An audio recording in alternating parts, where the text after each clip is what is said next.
undo this thing. Yeah, you keep your phone right. Council Clerk, now when you retire, What I wanted to ask you is when you get going, okay. take you 10, 15 seconds to do your hair like it does me. That was a good one. My entire hair wardrobe. Why was 6 afraid of 7? Pay 29 cents for Sammy, why was 6 afraid of 7? Because 7, 8, 9. He didn't hear you. it. Takes you longer to Huh? I said, why was 6 afraid of 7? Because 7, 8, 9. Hey, Howard. You're right, your joke was better. Yeah, it was. I'll give him that. Oh, nice. My phone's gonna die today. Touch it, but I heard you say No. I know we count on this, you don't we? did it come down? No, it was down.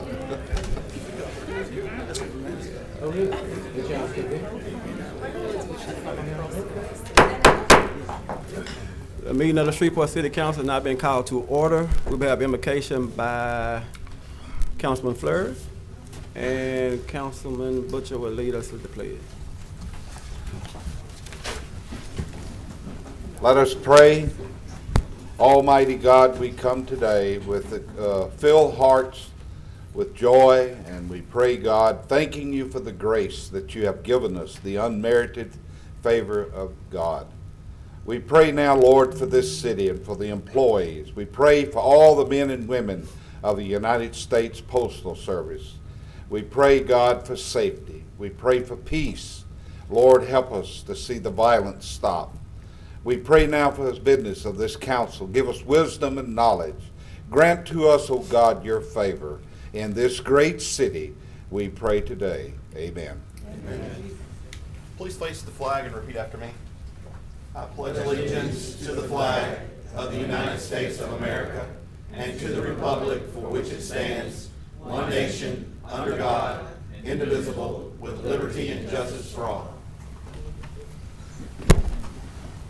Madam Clerk, call the roll, please. Councilman Bradford. Present. Councilwoman Fuller. Present? Councilman Nicholson. Present. Councilman Butcher. Here. Councilman Fleury. Here. Councilman Green. Here. And Councilman Bowman. Here. Is there a motion to approve the minutes of the administrative conference on the 10th and the meeting on the 11th? Been moved by Councilman Second. Green and second by Councilman Butcher. Please vote.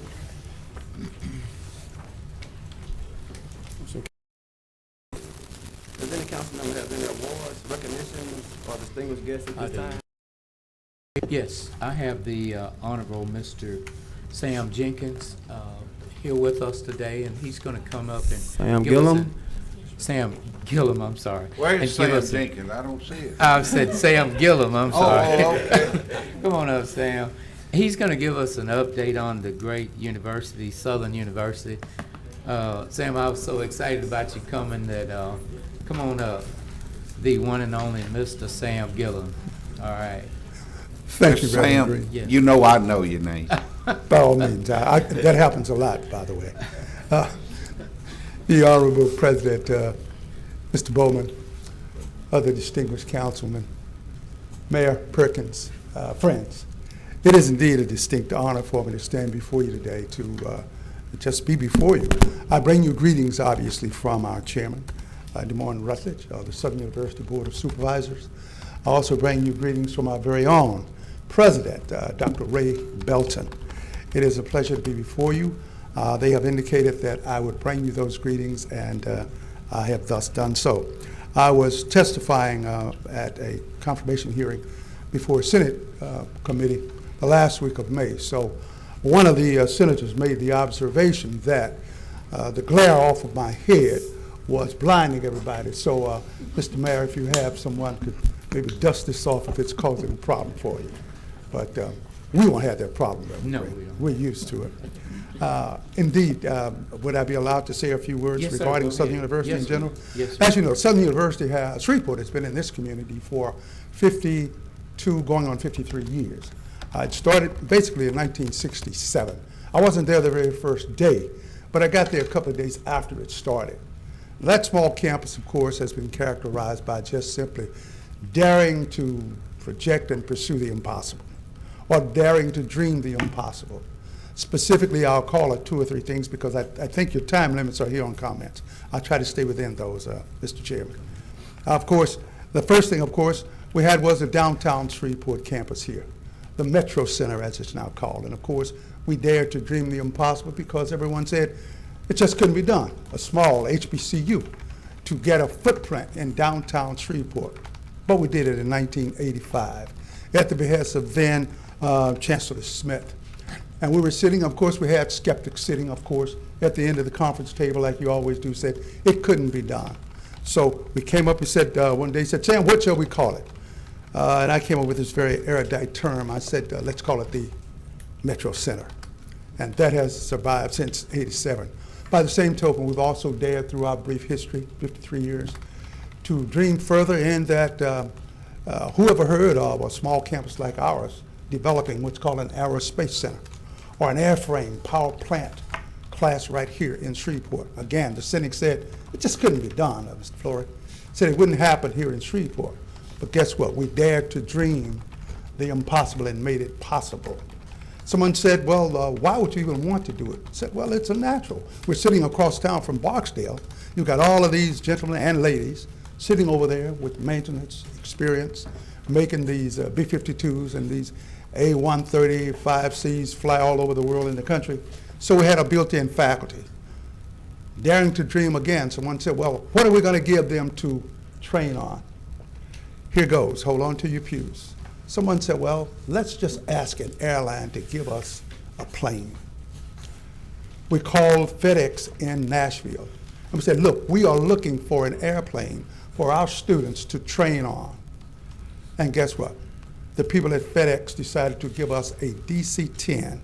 And again, when I think about it now, I get kind of flushed watching that big DC-10 flow in or fly in from the Northwest, land, come up so that our students could work on it. The idea is, of course, we are proud of the support that you have given to us for it, because without your support, we would not have been able to do these kinds of things. By the same token, it was 1985 or thereabouts, we came up with the idea that Southern University in Shreveport should develop what was called a monopoly. And again, we sat around, we had the skeptics. What should we do? The idea was that, look, we decided we were going to project ourselves as the supreme and the premier allied health provider in Northwest Louisiana. So what did we come up with? Again, the skeptics. How can it be?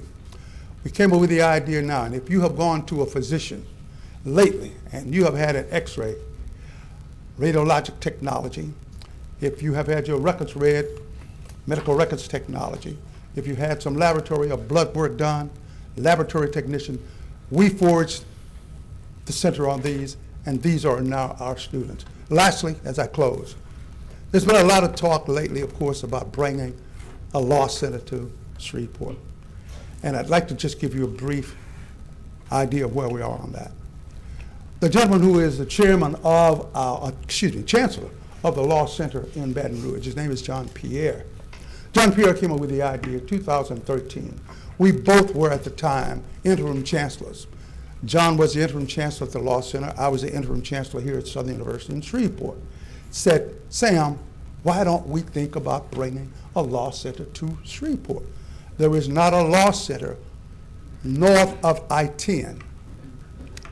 And believe me, John Pierre is one of the most beautiful minds and one of the most brilliant people I know.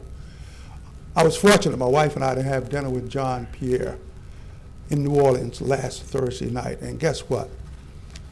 We approved last Friday in New Orleans an MOU with carrying part of our law center, get this, all the way to Alabama for the Choctaw Indian tribe. They want us to come. It's been approved.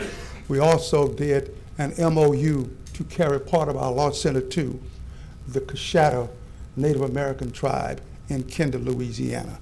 The question I pose is, why not Shreveport? And with your help, we'll be able to do that.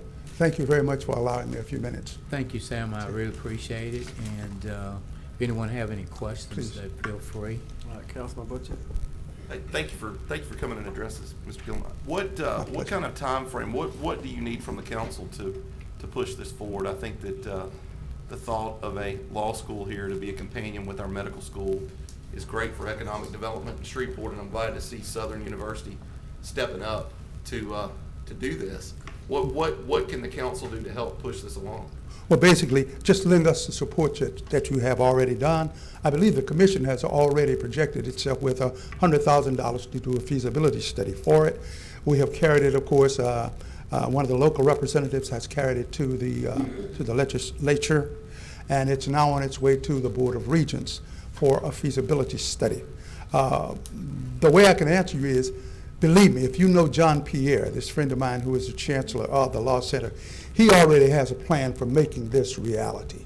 He's just that kind of person. But the kind of support, sir, that you have given it previously, if that were to continue into the future, we know we can make this happen.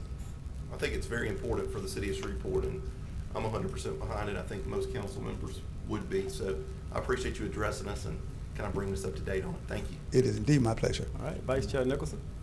Mr. Gillum, thank you for your remarks. Like Councilman Butcher, I fully support the idea of a law school in Shreveport with Southern University, and I stand ready to assist in any way I can.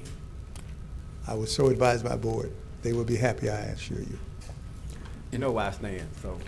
Councilman Green. And as I said, when you were telling me about all of the exciting things happening at Southern University, I just wanted you to come and share it with the citizens of the city of Shreveport.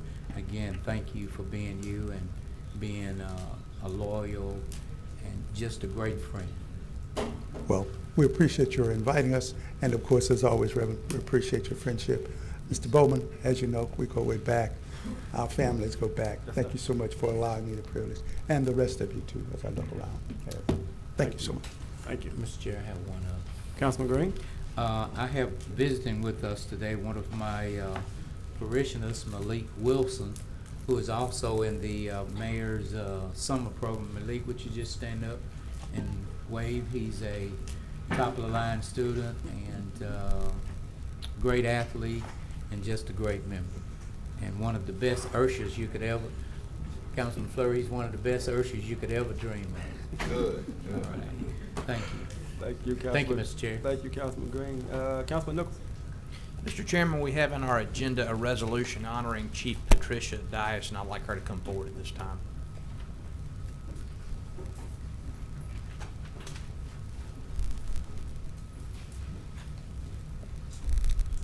Fire Chief Wilkerson. Point of order, Mr. Chairman.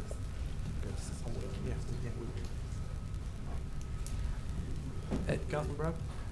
I was calling for a point of order. If the gentleman is wishing to recognize and adopt this resolution, then let's suspend the rules and bring this forward. Yes, I was going to welcome Chief Dias, but if that is your motion, I will second it. We can have that vote now. It will be. Yes, okay. But Chief, Yeah, Mr. Chairman, let's move to suspend the rules and then address Ms. Dias and then adopt the resolution. It's been moved by Councilman Bradford, second by Vice Chair Nicholson to suspend the rules. Please vote.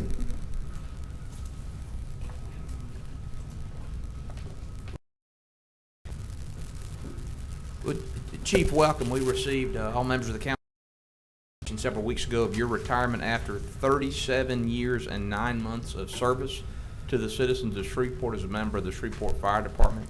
I wanted to make sure that you were publicly honored for your leadership in the department and for being a role model for young people, for women and for African Americans, and for everything that you have done over the course of a long career for this city. So on behalf of the City Council, thank you so much for your service. Thank you for who you are and what you do, and I hope you enjoy a well-earned retirement. Thank you. Mr. Chairman.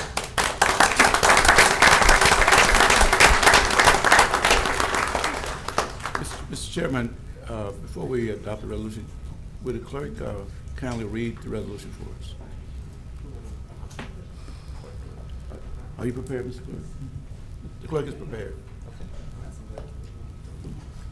This is a resolution to thank Chief Patricia Dias for 37 years and 9 months of service to the citizens of Shreveport.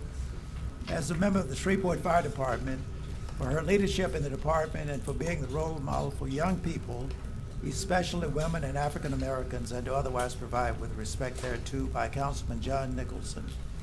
Whereas Chief Patricia Dias is retiring from the Shreveport Fire Department after 37 years and 9 months of service. And whereas before joining the fire department, Chief Dias prepared for service and leadership in her chosen profession in the following ways.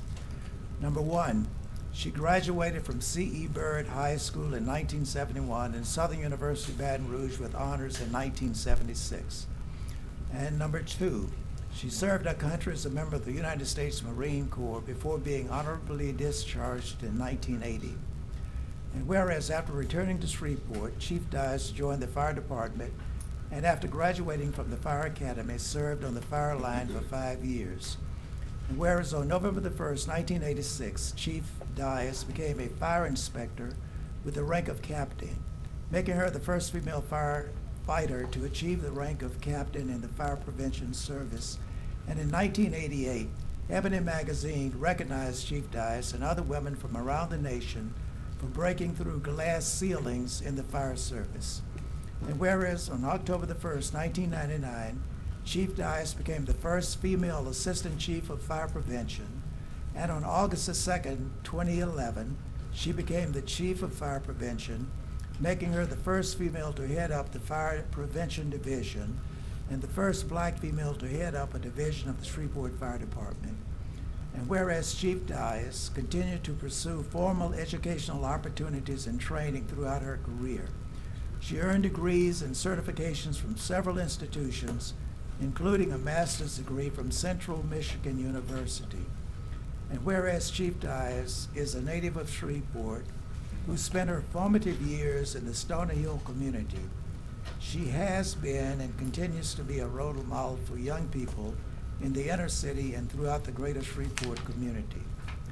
Now therefore be it resolved by the City Council of the City of Shreveport in due regular and legal session convened that the Shreveport City Council thanks Chief Patricia Dias for 37 years and 9 months of service to the citizens of Shreveport as a member of the Shreveport Fire Department, for the leadership and change she brought to the department, and for the example she set for others. Be it further resolved that the Shreveport City Council congratulates Chief Patricia Dias for her many accomplishments and promotions during her service as a member of the Shreveport Fire Department. Be it further resolved that the Shreveport City Council wishes Chief Patricia Dias a happy, fulfilling, and well-deserved retirement, and the resolution has been signed by each council member. So moved. Second, with commendations.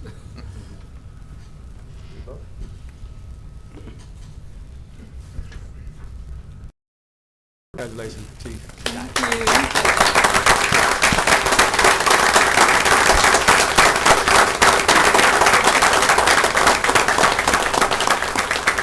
We're gonna come have a picture.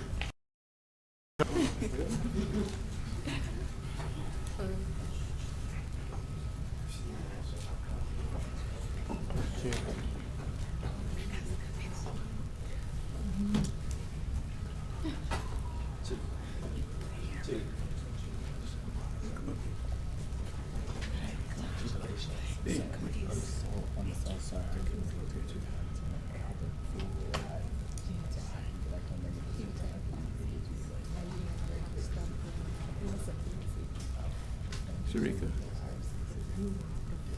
Come up here and come up here and take the picture. Oh, we did. Okay, you got it. Stand that way. Excuse me, y'all. My grandson, Nick. Oh, yeah, come on. So proud of him. See, Bird graduated. They want you to face that way. We gotta turn this way. Morton. My brother Morton, y'all. Don't be afraid. He just got a lot of money. Yeah. Come on.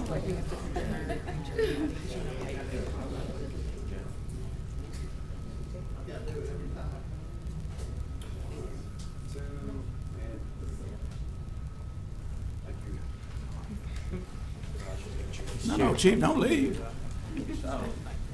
Tell her don't leave. She needs to say something. I'm so excited. All I can say is God is good. And I got out to the United States Marine Corps. My goal was to work at the VA hospital where I had my degree in recreational therapy. Went to Tuskegee, Alabama, got all my certifications, and came back, and I was in a waiting stage. Fire department was just a test that I was going to take. It was going to be a temporary thing until my job came open. But God saw fit to, I didn't want to join the fire department, y'all. I was ready to go on vacation. But God put it in my heart to send me to the fire department, and Chief, I didn't even know what I made. I just said I'm gonna get a little temporary job. And once I got on the job, I fell in love with the citizen and what I was doing. I fell in love with helping people. I didn't know anything about the fire department. I was living in a rough neighborhood, Stoner Hill. Only time we saw the fire department when somebody got shot, stabbed, beat, or raped, a house was on fire. So I knew nobody on the fire department, had no goals to join the fire department. But once I got there and I started helping people and doing that service thing, and I fell in love with helping people. You know, you go in a house and people give you their children, or you go in a neighborhood and somebody you know been stabbed or shot, and I was there to help them. It was a true blessing. So God, and I tell everybody, God has a purpose for everybody. He has a purpose for you. But it ain't gonna be easy. His purpose for you may not be easy. But if you stick to it, you'll be the happiest person in the world. And I went through a lot of stuff, being one of the first 3 women on the job. But God's purpose stuck with me. And my son used to tell me, Mom, why are you taking this stuff? You got these degrees, you got a real estate license, you got your designer's license. Just leave the fire department. Yeah. But when I started working on my people, seeing my people, and saw how somebody would just grab my hand and just hold my hand because they was close to death, and I could do something to help them to get past that spot, that was for me. That was for me. So 37 years, 9 months later, I'm retired. But I have thoroughly enjoyed working for the city of Shreveport, serving my people.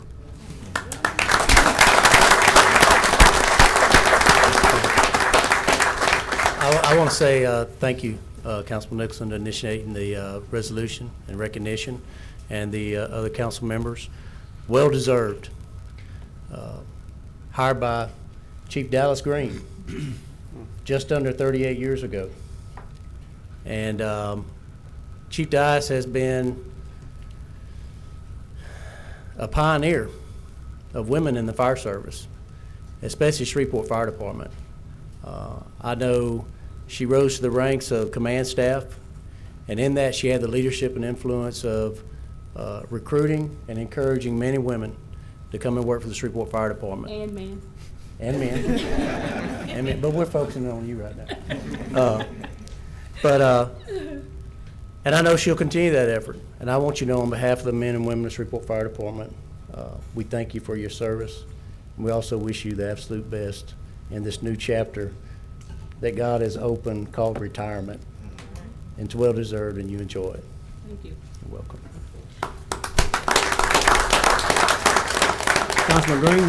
Yep. Chief Dice, can you stick around for one?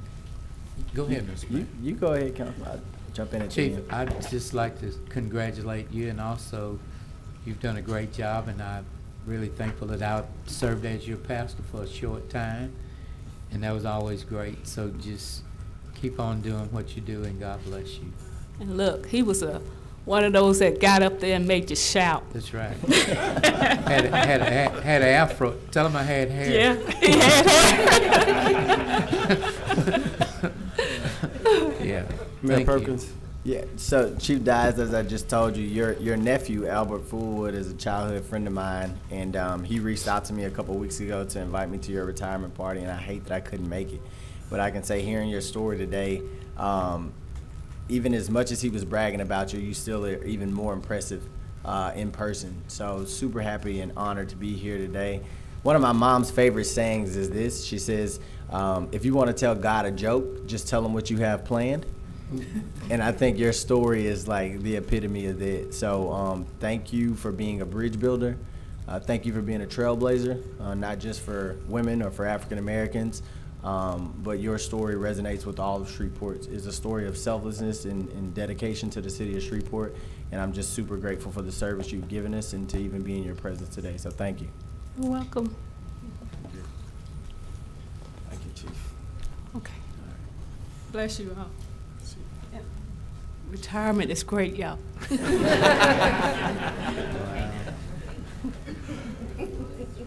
Any other council member have? Mayor Perkins, you have any distinguished guests or words at this time? I do. We have a distinguished guest from the governor's office, Mr. Roderick Scott. Can you stand, please?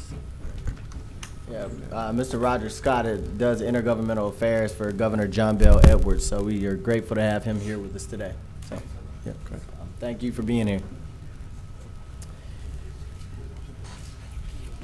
Another note, our police department already works closely with local law enforcement agencies from the state and federal level to ensure public safety in our city. However, in light of unfortunate death of a local letter carrier this weekend, I have asked local, state, and federal law enforcement to join me in a meeting tomorrow morning at 8 a.m. To discuss the additional efforts we can take to combat illegal firearms and the illegal possession of firearms to curb senseless acts of violence in our community. Council members, I want to invite each and every one of you to attend. The meeting will be held in my conference room on the second floor tomorrow morning. Next, over the past 2 weeks, we've held general obligation bond citizen subcommittee meetings. The subcommittees are considering all areas eligible for capital improvements within the city.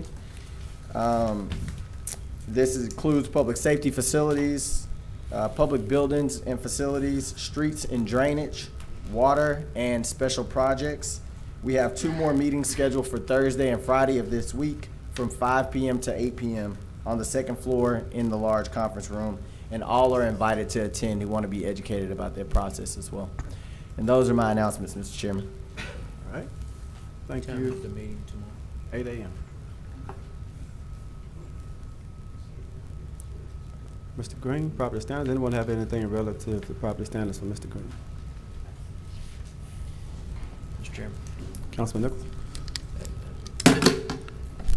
Mr. Green, as you approach Common Street from the south, there are weed stalks as high as my head just before a bridge, and I don't know if that's in your bailiwick or not, but if somebody could have that grass cut, I think that would be great. Approaching Common from the south. Yeah, approaching downtown from the south on Common. We'll take a look at it. Okay, thank you. All right. I think that's it. Thank you, Mr. Green, for your service. Okay. Is Mr. Clark here? Master plan report.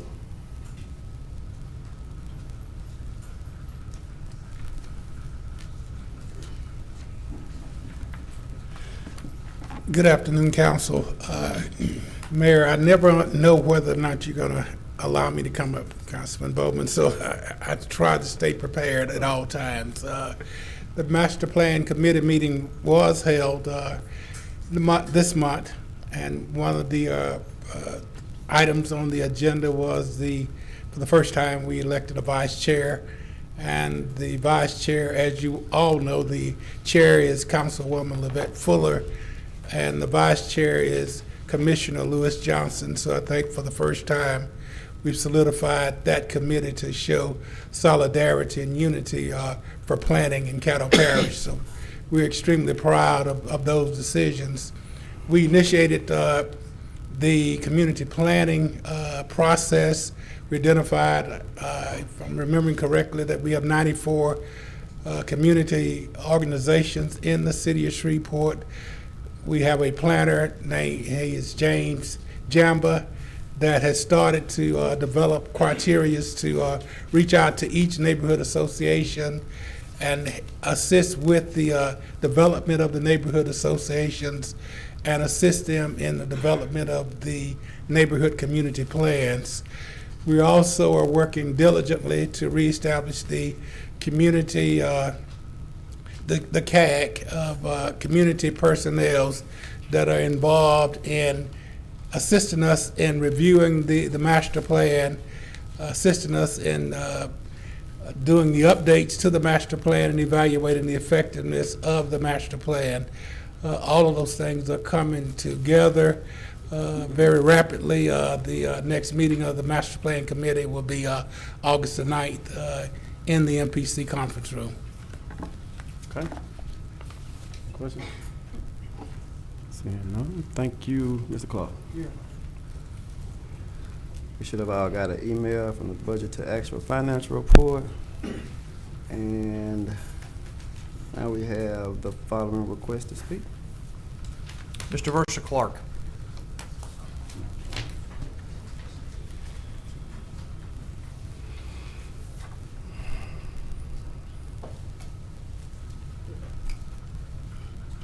Geez, Sammy, I beat you up here.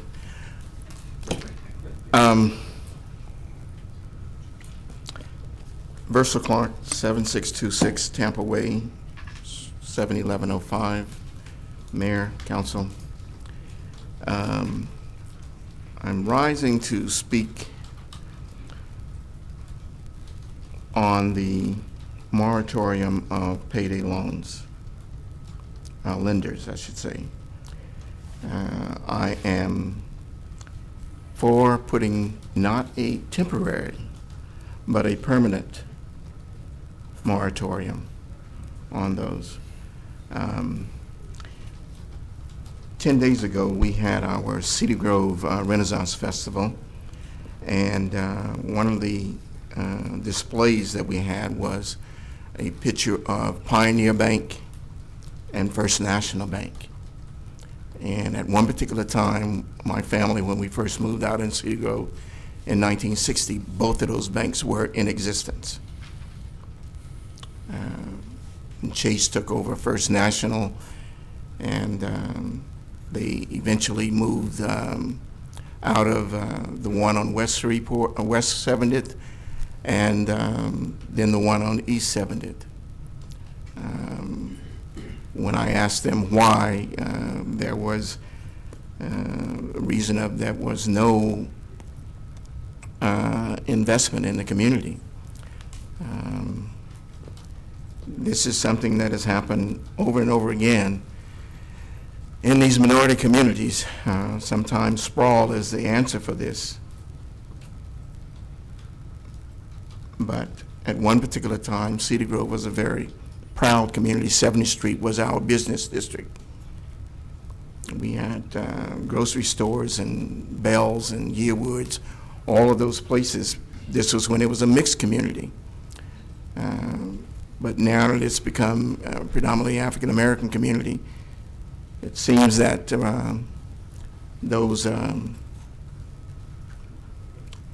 there is no real interest.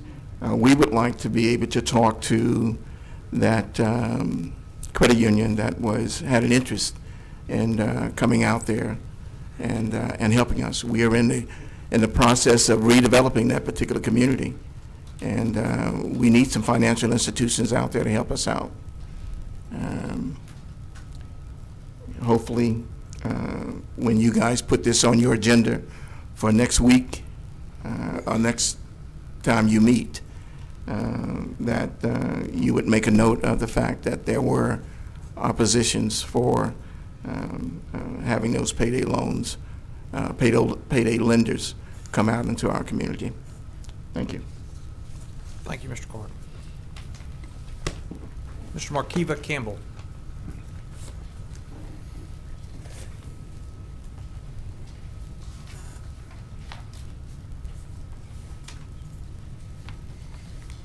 Hello, Marquivia Campbell, 6260 Greenwood Road.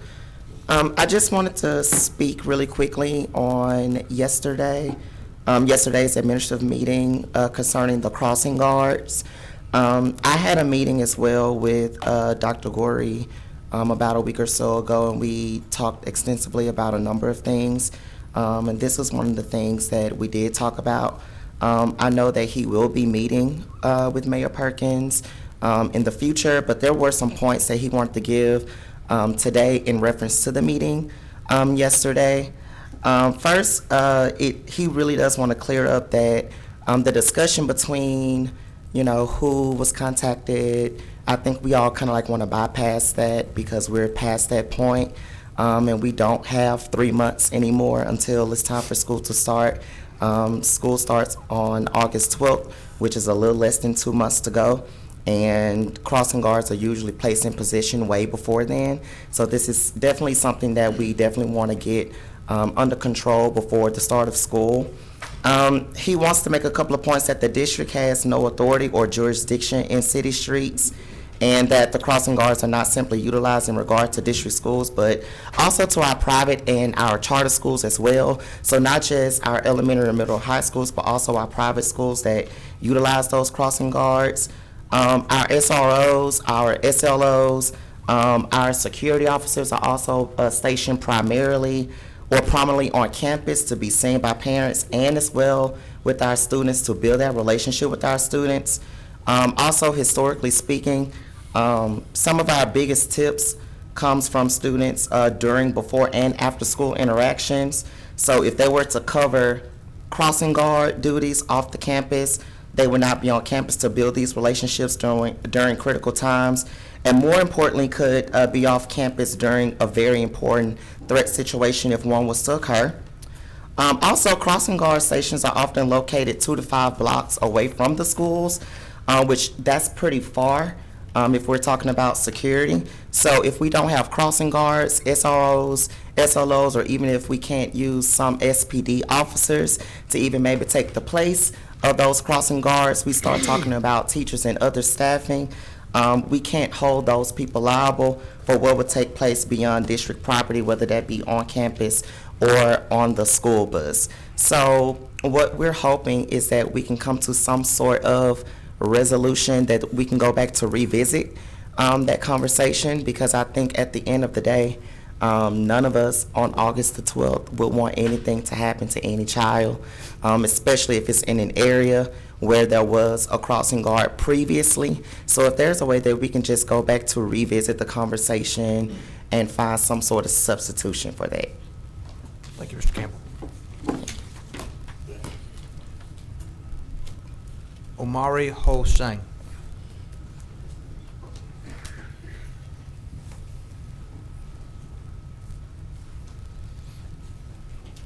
Good afternoon, good evening.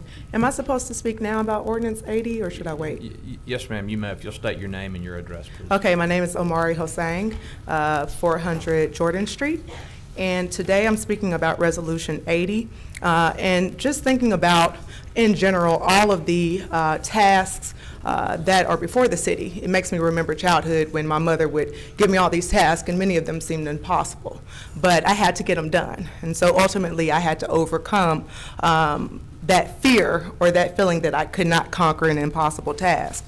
And for our city council and our mayor, of course, we've elected you all to confront these difficult tasks that are before you, and you have public support so long as what's righteous and equitable is present. And so in regards to this ordinance, which basically revises the rules of procedure and changes the meeting to take place at 4:30 p.m. I think any government body that seeks to make the governing process more equitable, more accessible, and more democratic is demonstrating that they truly seek transformation. And so as the United Way has come before the council and presented, many of the folks who live in Shreveport and Caddo Parish are working. They're asset limited, income constrained, but still employed. So they're trying to make a way, and so at 3 o'clock p.m. they're still at work, trying to survive. And so I believe by shifting this time later, you make way for many of your constituents who are working poor to be able to come and take place of government proceedings. I think that Mayor Perkins' administration has done an excellent job and Keith Hansen in making government proceedings more technologically accessible through the Facebook Live. But again, as Demetrius Norman and other activists have said,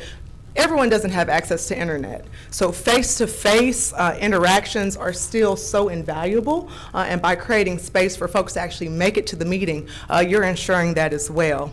And so if we seek union justice and confidence, as it says in our city seal, that means that the folks most impacted by the issues, that working poor, that 140 million that are in poverty, that 52% that are working poor, it's important that they have an opportunity to have access to this decision-making process that we call the city council meeting and public comment. Without it, surely justice cannot be achieved, as the last 30 days have shown us. That was as a part of our representative, representing us as citizens and ensuring that what we would like to happen happens. And so I support this ordinance. The only part that I don't support is barring comment during the administrative session, and possibly I don't have the proceedings clear, but as it stands now, I believe that anyone can come and make a comment of an agenda that is on, an item that's on the agenda. And so I think it should remain that way, but I do believe that the meeting should be at 4:30, and maybe after we pass this,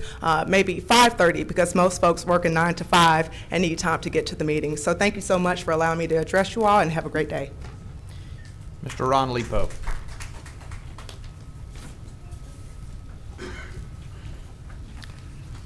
Good afternoon. I want to mention before I get into my main point here that when I left yesterday, I was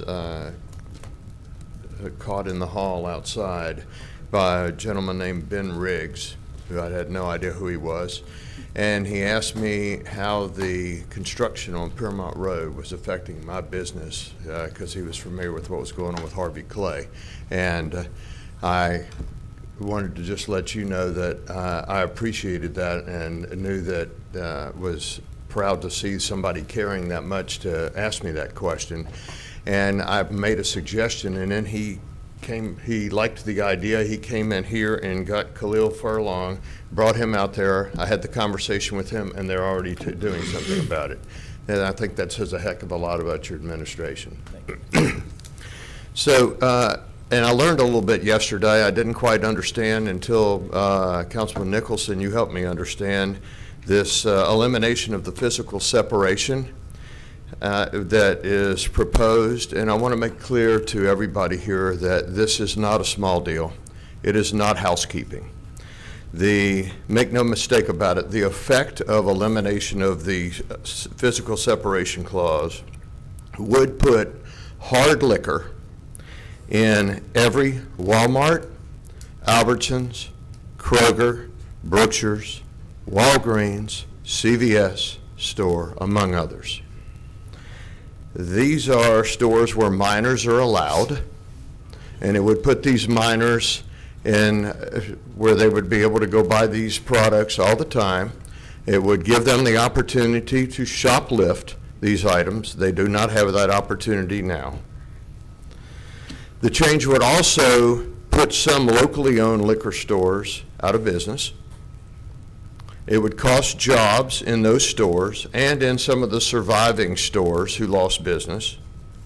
And those jobs would not be replaced in those grocery stores that picked up that business. So it would move business from locally owned stores to those aforementioned chains that have corporate offices outside of Shreveport. It would also increase the policing that would be needed in all of these additional outlets at a time when budgets are tight and there's a priority to police violent crime.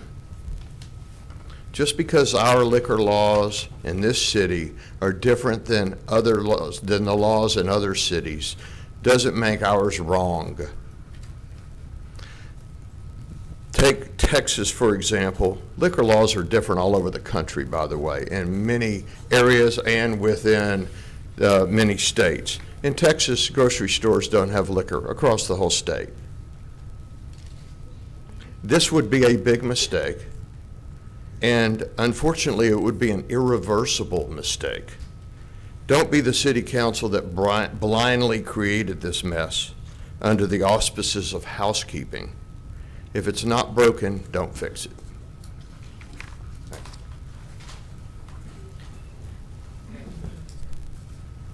Ms. Ora Hart.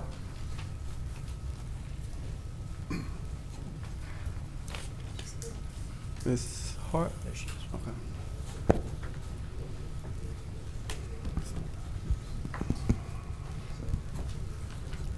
Good evening or afternoon. My name is Ora Hart. I live at 6911 Bethany Street, Shreveport, 71106. I am the president of Cedar Grove Neighborhood Association. Fortunately, I have 4 city councilmen. Yay. I'm here just to say thank you to the mayor, to the council people who showed up and helped us and did all of the things to make Cedar Grove Renaissance Festival a great event. And if you didn't show up, you missed a treat. Someone asked me if Councilman Fleury was there, and I had to say no. But at least I know that someone knew that you knew that we were having this great festival. Mr. Mayor, I have many pictures of you with children, and they loved you, and I appreciate that so much.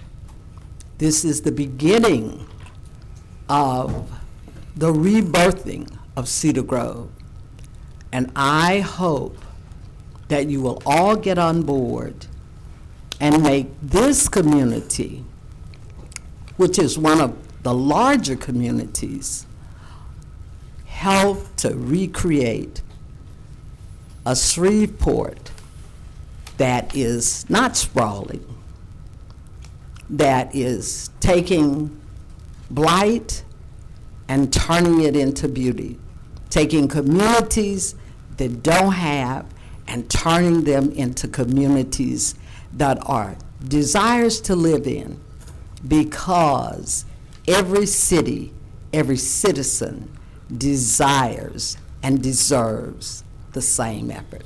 Thank you so much. Mr. Chair. Thank you. Councilman Green? Ms. Hart? Excuse me. Yes, and thank you so much for the horses. The children enjoyed the horses. And not only that, we had senior citizens riding horses. Thank you. Councilman Green? Yes, sir. Ms. Hart, I didn't get a chance to see you, but I was there. Thank you so much. Mr. Clark and some of the other folk will vouch for me. Thank you. Yes, ma'am. Thank you. All right. Thank you. I got a selfie with Thank you. you. I Pardon didn't me? get to stay long, but we at least got to talk for a while. I didn't. I had a good time visiting with you. Yes, yes. It was wonderful, and I thank all of you. If you couldn't make it, I know you thought about us. So thank you, thank you, thank you. Mr. Sammy Mears.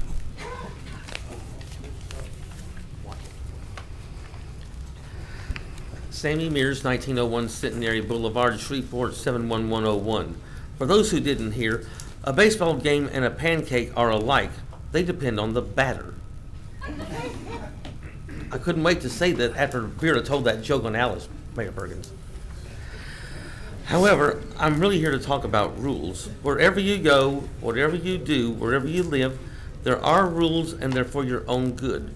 Rules are made for a very good purpose. If you break the rules, you might be asking for big trouble, which we don't need. This has been going on for the last few meetings, and a lot of hollering, yelling, and profanity use went on in the chambers that nobody was happy about. This went on at the council and myself because of Freddie. He was so disrespectful and disorderly and disruptive that the city council, he did this on purpose and just was very inappropriate and unacceptable. These kind of actions are not going to be tolerated. Now, he has done this before, and the people from my church at the Southwest Hub and bus terminal said that they had seen this on television. They did not like it. Everyone in the chambers was really scared, and I'm afraid that somebody could wind up getting hurt if this thing happens again. Now, it's not up to me. Of course, the people made the request that they feel like somewhere down the line, if this continues, he'd have to be removed from any further council meetings, and that's what was brought to my attention. I did not bring this up. The people brought it up, and that's what I wanted to bring up today about rules. I just couldn't wait to tell that little joke about what was on Alice, and then when Mel told Vera to tell the Pope that joke, she said, "I don't speak Polish." Mr. Chair. Councilman Green.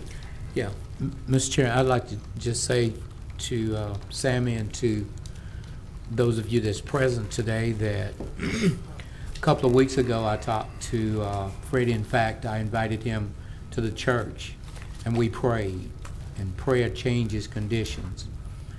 He was scheduled to be baptized, and he was also scheduled to come here and apologize, because after you meet Jesus, then when other folk talking, then you won't make sly remarks, you won't, downgrade people, you'll just listen.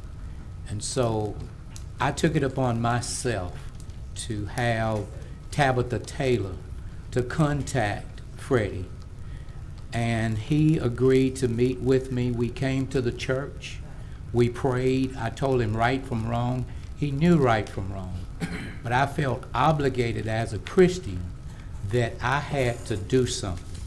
It's easy for us to see a person doing this, that, and the other, and you never know what people are whenever they outburst, whatever they do, you never know. But I took it upon myself from the Spirit of the Lord to talk to him. He admitted he was wrong. He was willing to come to this council. I told him because it was a public act that he could not apologize in private. And a lot of times when we, in places, we do things publicly and then we'll run and try to apologize in private. But if it's a public act, then we owe the general public an apology. And I had you in mind, you came to me, and I did what I knew was right as a Christian. And so he agreed to be baptized. We prayed. He lay before the Lord. Mr. Chairman, would you ask her to be quiet while I'm talking? Yes. Because it's interfering with the mic. Yes, sir.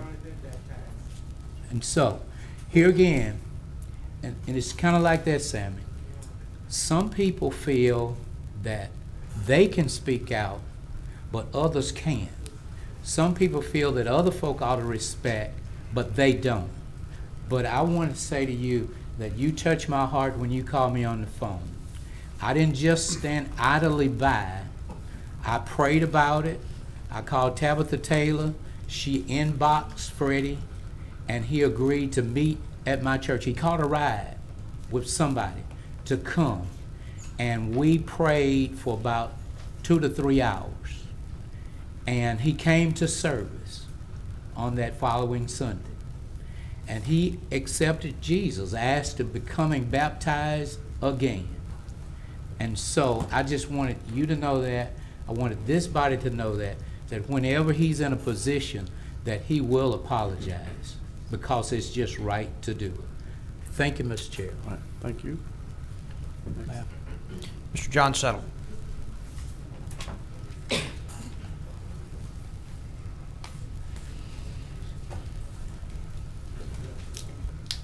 John Settle, Fort Tillwood. I was glad to see you honor Chief Dias. I've known her for quite a while. It only took about 2 hours for them to unload her office. I was down here one day and I almost got run over by a truck as they were unloading her office. On the crossing guards, I know there'll be discussion probably in 2 weeks. I really think it's appropriate you hear from Dr. Gorey or an administrator, not from a teacher at the charter school pitching Dr. Gorey's position. I think that's just not appropriate. I almost missed a committee meeting today, and because I looked at it and it looked pretty sanguine, nothing to happen. I'm going to talk about a red light that's much needed. It's on Wallace Lake and Southern Loop, and also on Ninth Street. And it had on there the standard new business and old business. But I decided to come. And I was real disappointed because in a meeting that lasted 95 minutes, 55 minutes of that time was spent on 2 major items that everybody knew about. The administration knew about it. The chairperson knew about it.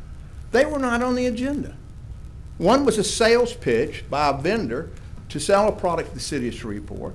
The other one was to pitch an amendment for the general fund. I just don't think that's the spirit of transparency that y'all have talked about forever. I don't know if it's a violation of public records law, meetings law. I'll check. I don't know if it's a violation of your rules.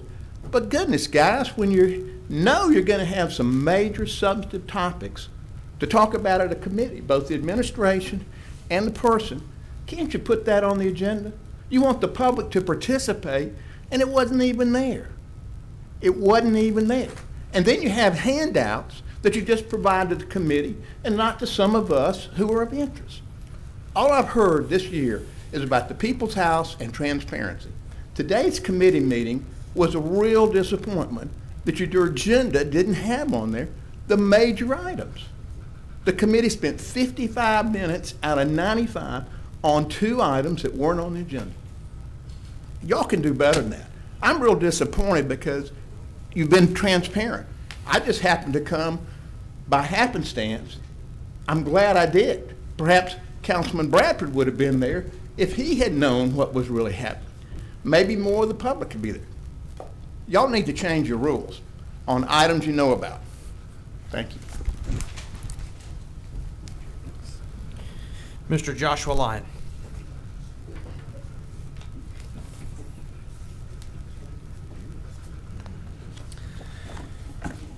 Josh Lyon, 1320 Pinnock Avenue, Nashville, Tennessee. Public safety has been a popular topic of discussion for the last few weeks, and for good reason. I'm proud of this council in my hometown for repealing the unconstitutional ordinance against sagging pants. Thank you. I believe that this is a victory for the First and the Fourth Amendment and must be just the beginning of an overdue audit of law enforcement in Shreveport. If this law was passed and subsequently used to skirt freedoms guaranteed by the Bill of Rights, the next step should be to examine where other abuses may occur. Another law that has been used in this way is public drunkenness or public intoxication. Currently, the law is written so that probable cause can be established solely at an officer's discretion. This means that there's no evidence required for an arrest or a conviction, only officer testimony. If someone is driving a motor vehicle, law enforcement must conduct a breathalyzer or a blood test to prove someone is intoxicated. No such tests are required for public intoxication. These laws, vaguely written, have been used to intimidate and punish citizens or to make at least one thing stick in a string of charges if nothing else does. SPD officers know this and they exploit it. I know this because on the night of New Year's Eve just over 6 months ago, my brother and I had a negative encounter with an SPD officer as we walked down Market Street. I was approached by one of the officers because he didn't like something that I said as we passed the traffic stop. After following us nearly 200 feet from the side of the stop, the officer continued to accost me. We reached the intersection and could go no further, and we found ourselves surrounded by 5 officers. When attempting to get back on the sidewalk after being backed into an active intersection, I was grabbed, thrown to the pavement, beaten, tasered, and arrested. Though the entire encounter lasted less than 180 seconds, the written accounts by the 5 officers differ. Important details were omitted and orders of events don't match. I was charged with public drunkenness. The sole evidence that will be used to determine my guilt will ultimately be the sworn account of an officer who didn't appreciate what I had to say. The car that ran the red light for the traffic stop was let off with a warning. These tactics have not solved the crime problem in Shreveport and have garnered national and international news for a decade. It is common knowledge that discretionary use of laws and violent encounters with police occur more often in areas of poverty and disproportionately target non-white communities, but I feel compelled to do my part and tell my story. It is at this time that you must seize the opportunity with this council to make a change. Review the training and procedures that have led to systemic disregard of constitutional rights and continuous escalation with the intent of arrest. It is disconcerting that the city allows SPD to investigate itself in these matters, as it did in my case. In Nashville, we have a citizens review board. Maybe if Shreveport had one, the review of my encounter would have been different. Thank you, Mr. Lyon. Your time has expired. Okay, thank you. Lauren Ray Anderson.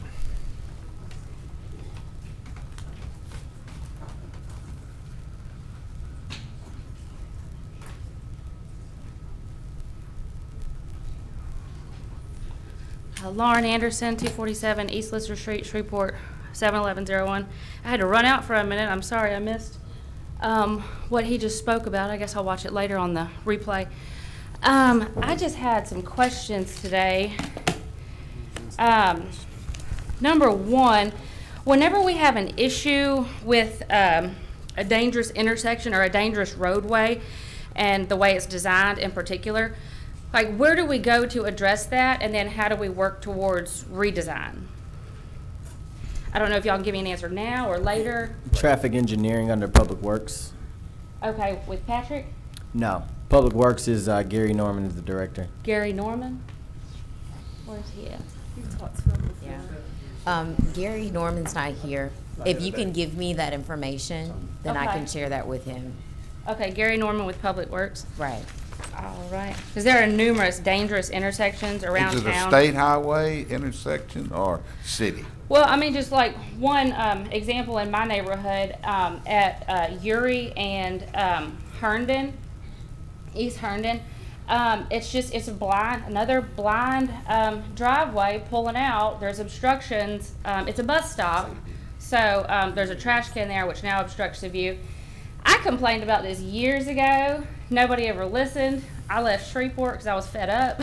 I come back. You must have been about 10 years old. You're not that old. I'm a little. Years ago. I got some age. But I came back, and now, unfortunately, there's a memorial there now. Like, somebody died there. Like, because people aren't listening about poor design, and I'm trying to bring it to everybody's attention. Okay. It's a serious issue. I didn't mean to get so serious so quickly. And yesterday, the meeting, I don't know if I heard right, but it sounded like Shreveport PD said that there is a law on the books which allows police officers to go into a business with cameras and watch their video footage without any probable cause, without a warrant, without a subpoena, without any due process. Did I hear that right? I heard that it's like an armed robbery or something like that. Okay. That's what I heard. I didn't hear what you heard. So if there's an There had to armed be robbery. probable- There had to be probable cause. Okay, so there's established probable cause? Yeah. Okay, well, anyway, I'd still like to see the statute. I can stand to be corrected on that, but that's what I thought I heard. Okay, I mean, I know for certain there are many, like, unconstitutional, illegal statutes, rules, laws on the books that are enforced regularly just because people don't know. And my third question is, who is responsible for training the Shreveport PD and our police officers in constitutional law, basically? In most jurisdictions, there will be like lawyers, judges, professors who train the police officers in constitutional law, because believe it or not, good police work actually does make our streets safer, and good police work consists of not violating people's constitutional rights. So that, I know my time's over anyway. Thank you, Ms. Anderson. Mr. Chairman, Chief Raymond, aren't y'all taught by district judges or federal judges constitutional law every year? We are. We have several courses. One is taught by Edward Young, which is nationally recognized former FBI agent and attorney for FBI. He comes and teaches a week-long to all our cadets. We also have several attorneys from district attorney's office, Captain DA's office that come and teach some of those courses. Do you know any of their names? Sure, Ed Bluer. Doesn't And judge- various judges teach depending on what the specific Excuse me, force is, if I can interject. Any DAs that come from the DA's office to do training, whether it's for the SPD or for the sheriff's office, that's done at the discretion of the DA. So who may do it during one course or one class session or cadet session may be somebody totally different from the other one. So if you wanted to know specifically who and when, you'd have to contact the DA's office. So the DA is in charge of I'm- training hey, the Shreveport No, PD. he's not in charge. He assists with the training. Okay. His He office chooses is. the instructors. We have to keep going, so if she has some more questions, can you talk to her to the side, please? Thank you. Mr. Cedric Murphy.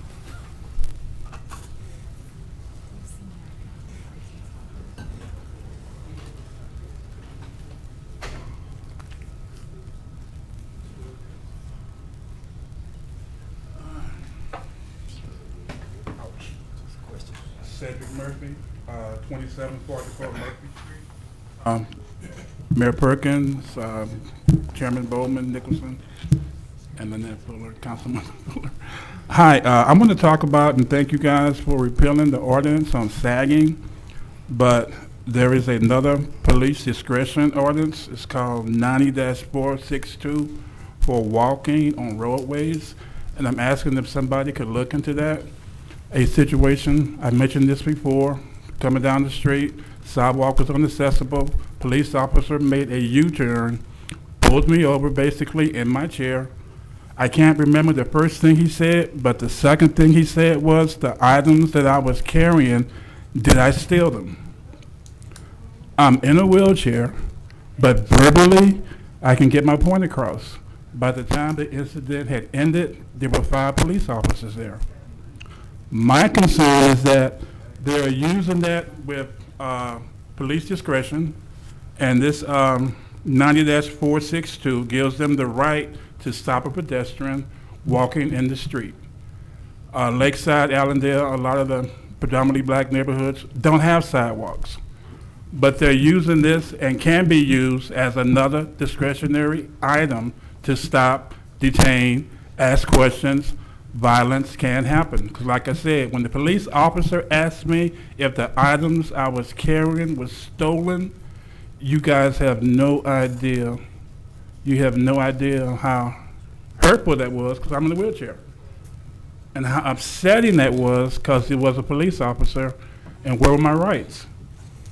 So I'm asking you guys to please look into 90-462. It gives the police officer the discretion if someone is walking in the street to stop, detain, ask questions. And in most cases, this will become into a situation where it can be volatile. One gentleman was standing in the streets. Police officer stopped him because he was standing in the streets. The situation became very aggressive. The young man somewhat got hurt, and violence started. So I'm telling you guys, please, it's 90-462, walking. It is against the law to walk in the streets in Shreveport. Chief Raymond told me about the clause that stated that if it's inaccessible and so on and so on. But this is going to be another item, I'm just giving you guys forewarning, that police officers are going to use to detain young black men in some areas. Thank you. Mr. Chair, if I could make a quick comment to Mr. Murphy. Myself and Chief Raymond have already been reviewing this ordinance and looking at possible repealing. We've been looking at it for about 2 weeks now, along with some other ones. Obviously the sagging pants ordinance initiated a bit of a review between me and him, so we're trying to do a holistic assessment and then repeal after that. So we're on it, and we'll be updating you. You're simply amazing, Mayor. Councilwoman, Simply amazing. Councilwoman Fuller. Oh, you. Okay. Mr. Murphy, I'll just make the comment that this is a law that I'm sorry to confess I violate every time I take a walk in my neighborhood, and I have done that my entire life, and I have never been questioned by a police officer walking the road. So I hear what you're saying, and I'm very sympathetic to your suggestion. Actually, They did the Shreveport Times did a study, I know my time is up, and 90% of the tickets are issued to black males. 90%. So, thanks, Mayor.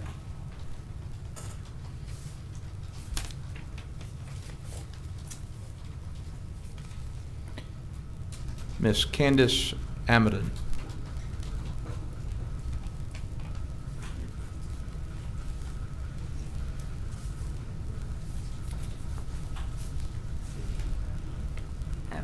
Candace Amadon, 1939 Southern Loop, Shreveport, 71106.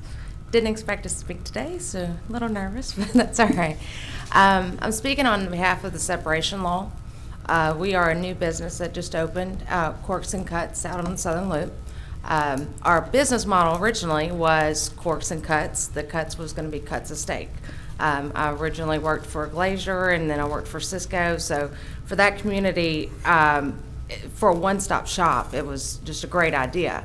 Little did I know, I cannot sell high alcohol and steaks under the same roof with the same entrance. So when I was going for my license, of course, I was denied, and I had to choose between liquor store or, low alcohol and cuts of meat. As most of you know, even craft beer has 6%, over 6% alcohol. So that was kind of out of the realm of what I needed to do to be financially successful, for the whole community. So just to address on the grocery stores in Shreveport, I really only can think of one grocery store that does not have alcohol at the time. I know in other areas, and we are the only city in the state of Louisiana, and they don't have the problems in Bossier.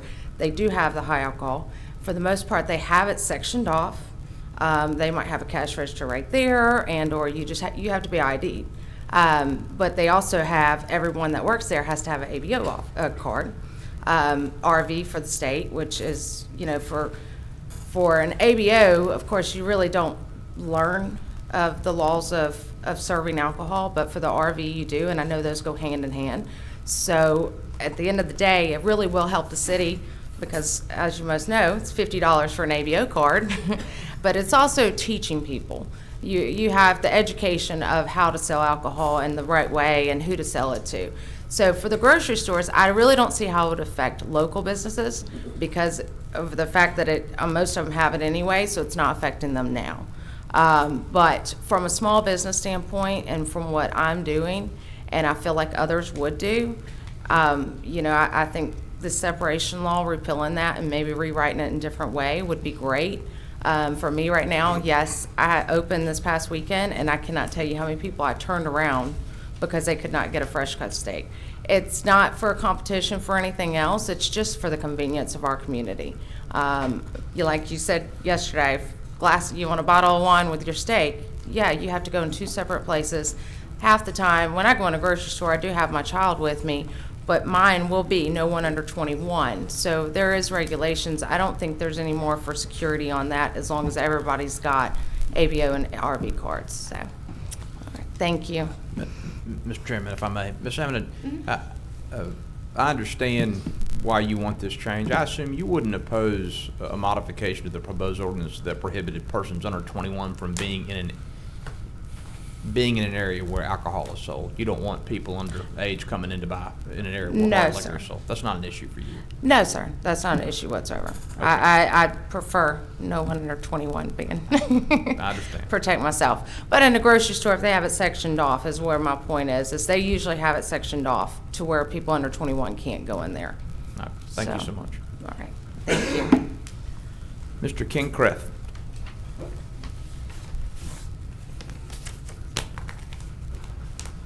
Thank you, Mr. Chairman. Ken Kraft, 157 Archer, Shreveport, 71105. Mr. Chairman, Council, Mayor, I'm going to start and be a few different things, but I really want to start with my main focus. Y'all done a great job with Ordinance 70. We've had citizens committees. Mayor Glover did it in the 4th year of his first term. Prior mayor didn't do it, even though she said she would at the B&A forum. Absolutely, absolutely. In answer to question number 4, you've done it in less than 6 months, and it's moving along. And the only thing about that committee, possibly for special projects, let's get serious about working with the MLK Foundation in Atlanta, who gives huge grants. And let's take Old Galilee Baptist and honor Dr. King. Someday I want to go there when it's open and dedicated and recite I Have a Dream at that new museum in 5 to 10 years, if God willing, I'm still around. And I want to offer to any group that wants me to recite at the festival in Cedar Grove next year. I'd love to do it, no fee. Takes 11 minutes, 1,767 words. I've done it for Huntington, for schools, for the teachers. I love doing it. Anybody wants me to do the declaration, contact me. I'll have my schedule out Sunday night, never a fee. The Constitution, 42 minutes, no, probably not interested, but I'll do that for you too. Now, a couple comments on previous speakers, and thank you, Mr. Nicholson, for allowing me to go later, because I always pick up things. And the 4:30 start is great, but just remember Jeopardy starts at 4:30, so y'all might be in jeopardy. But about the school crossing guards, when I did the public works budget in 80 and 81, 50-50. School board 50%, city 50%. Don't know when it changed, don't know why. It might have not been legal then, but it was strictly 50-50. And now it's almost all ours, and the board pays very little. A couple more things. The timing on the vote on the bond, the infrastructure gap, and John Settle had 2 good points. I was disappointed that so much time was devoted to items not on the printed agenda. Well, I know we can do better than that, maybe put it off the next meeting, but I like your timing, March 5th, today, every 3 months I think is about appropriate. What I'm trying to avoid is 16 months under the prior administration without any infrastructure committee, and then meeting 4 times in 5 months, which was like too much the other way. Finally, I want to honor Thelma James, now in Memphis in assisted living, born 100 years ago today, longtime resident of Shreveport, Broadmoor neighborhood, Broadmoor Presbyterian Church, a fine lady. And I used to tease her, how do you remember my birthday, Ken? Well, it's the same as Custer's defeat at the Little Bighorn. Mr. Chairman, there are no further requests to speak. All right. There are no executive appointments to be considered today, and there are no items on the consent agenda. For introduction, Mr. Thompson, please proceed with consent items to be adopted. We have one, Resolution 75, authorizes Montrose Investments LLC, represented by Mr. Fertitta at 300 East Florinor Lucas Road, to make a connection to the city of Shreveport's water and sewer system. So moved. Second. Moved by Councilman Butcher and second by Councilman Bradford. There's no discussion, please vote.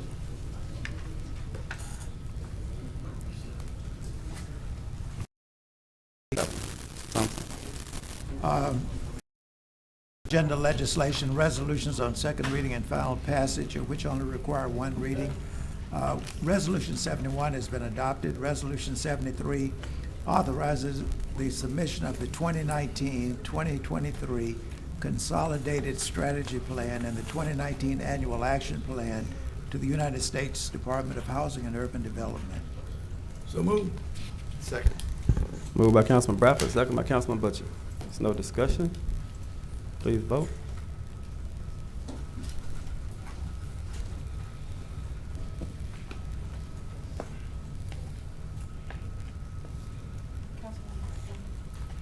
Councilwoman Fuller. Push. You're in Fleur vote. I did. Fleur. Fleur.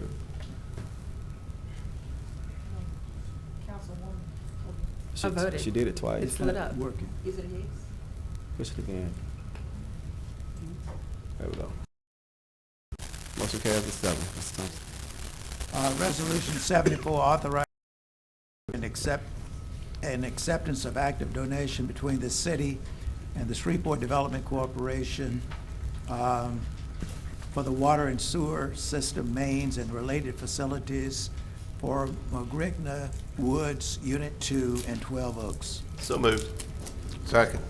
Moved by Councilman Butcher, second by Councilman Fleur. There's no discussion, please vote.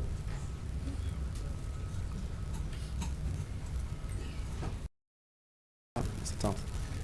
Resolution 76 recognizes Shreveport City Will Jr. for establishing the Shreveport City Marshal Office Law Enforcement Training Center. So moved. Second. Moved by Councilman Bowman and second by Councilman Butcher. If there's no discussion, please vote. Motion carries. Resolution 77 dedicates Kenneth Avenue at Dunlap Street in honor of Reverend Richard Hardy Jr. for his commitment and contributions to the Lakeside Allendale community and the city of Shreveport, and to otherwise provide with respect thereto. So moved. Second. Moved by Councilman Bradford and second by Councilman Green. If there are no discussions, please vote. Thompson.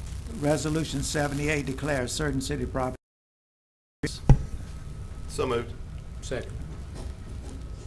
Been moved by Councilman Butcher and second by Councilman Green.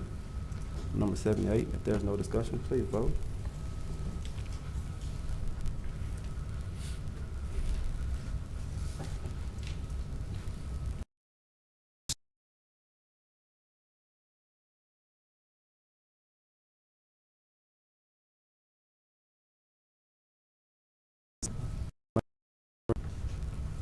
Did you vote no? Ms. Thompson, that's fine.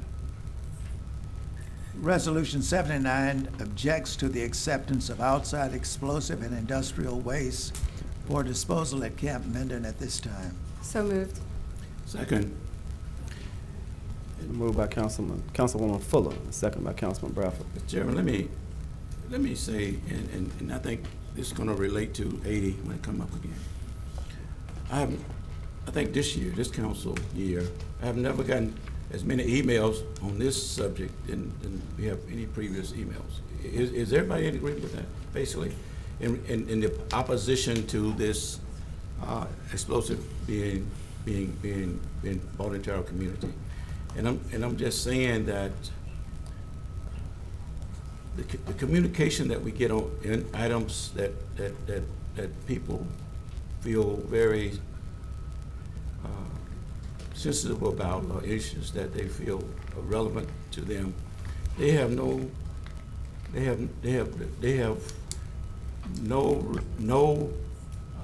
problem contacting us. They have no problem contacting us. I do most of my, and this council office can confirm, communication with my constituents through means that can require immediate response. Some of the items that we even heard this morning, this afternoon, if they would have been relayed to councilmen prior to this meeting, we could have had those items already taken care of. So I'm just saying that we have venues in which our constituents communicate with us, and this is a prime example of how that happens. Thank you, Mr. If there's no other discussion, please vote. Resolution 80 amends section 1.1 of this rules of procedure of the city relative to the time of city council meetings. Mr. Chairman. Councilman Nicholson. Mr. Chairman, I have asked for this item to be added to the agenda, but the conversation yesterday made clear that we have at the least a minority of the council that is very concerned about the idea of departing from 40 years of tradition in holding our meetings at 3 p.m. I'm not opposed to the idea. I think it's something that we should continue to talk about and to consider, but I don't have any desire to impose that change on my colleagues, Councilman Green and Councilman Bradford, or any other member who may oppose it at this time. So my motion is to withdraw this resolution from the agenda. I second. Been moved by Councilman Nicholson and second by Councilman Bradford to remove. Mr. Chair. Councilman Green. Thank you, Mr. Chair. Councilman, I really appreciate it, and my concern is basically twofold. Our staff, and along with the mayor's staff, most of them get here about 7:30 in the morning time. And for them to have to stay here until whatever time at night without any pay added, I think it would be very unfair for them. But I really appreciate you find it in your heart to remove it at this time, and I'm open for discussion. And I really believe that if we get our budget right, that we could have the finance in place to say to them, okay, this is what we have available and this is what we'd like to do. then we could move forward. But thank you so much. Thank you, Councilman. Mr. Chairman, let me also express to the gentleman my appreciation, because you heard us, you heard some concerns yesterday. My concern was certainly different from the Councilman Green's concern. My opposition was, I put them down, MLK CDC, MLK Neighborhood Association, North Lakewood Neighborhood Association, Lakeside Neighborhood Association, Allendale Neighborhood Association, Cherokee Park Neighborhood Association, Stone Lake Neighborhood Association, and I have quarterly district meetings. I meet with my constituents on an average of 2 neighborhood associations a month, plus my quarterly meetings. Meeting with my constituents in the neighborhood is more effective than them coming to the city council meeting. Meeting with my constituents on an as-needed basis also is more effective. I don't at all disagree with the ability of our constituents to come to this body. It's their house. Just like what happened this morning with Councilman Green. He invited Mr. Gillum to come to the council meeting and allowed Mr. Gillum whatever time he needed to make his expressions. We all have that same privilege. Okay? But I think that to hear items that are not relevant to this body. Even last month, the mayor, I invited him to one of our meetings at Cherokee Park. On the same day, and that's what happens usually, I've seen the mayor leave here early because he said, I got a meeting in the neighborhood at 6 o'clock. Most of our meetings, we meet with neighborhoods sometime at 6 o'clock. And if we extend that time, then we will lose out on that ability to meet with our neighborhoods. And mayor made it there because I left a little early, but I'm saying that it would impede that also. So, Councilman Nicholson, I appreciate you hearing us, and I'm just saying if you don't have regular meetings with your people in the neighborhoods where the majority could come and engage the council people for that area, I would ask that you do so. So the conversation can continue, but I appreciate your withdrawing this item. Thank you, Councilman. Please vote.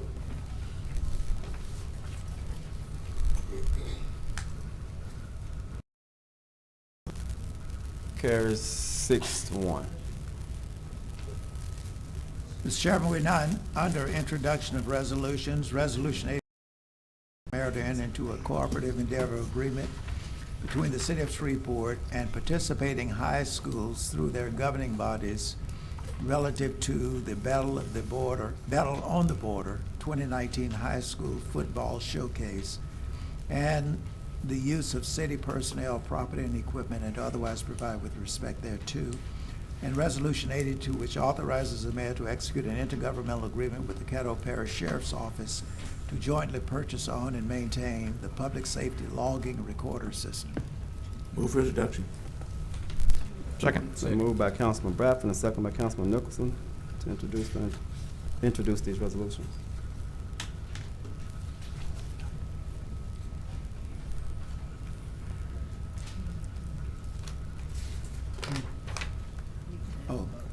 We're now at the introduction of ordinances not to be adopted prior to July the 9th. Ordinance 75 amends the 2019 capital improvements budget. Ordinance 76 amends the 2019 budget for the general fund. Ordinance 77 amends section 10-186 of the code. And ordinance 78 amends section 26-220, an affidavit attesting that city contracts was not secured through the employment of payment of a solicitor to Chapter 26 Finance, Article 6 Contracts, Division 1, generally of the City of Shreveport Code of Ordinances.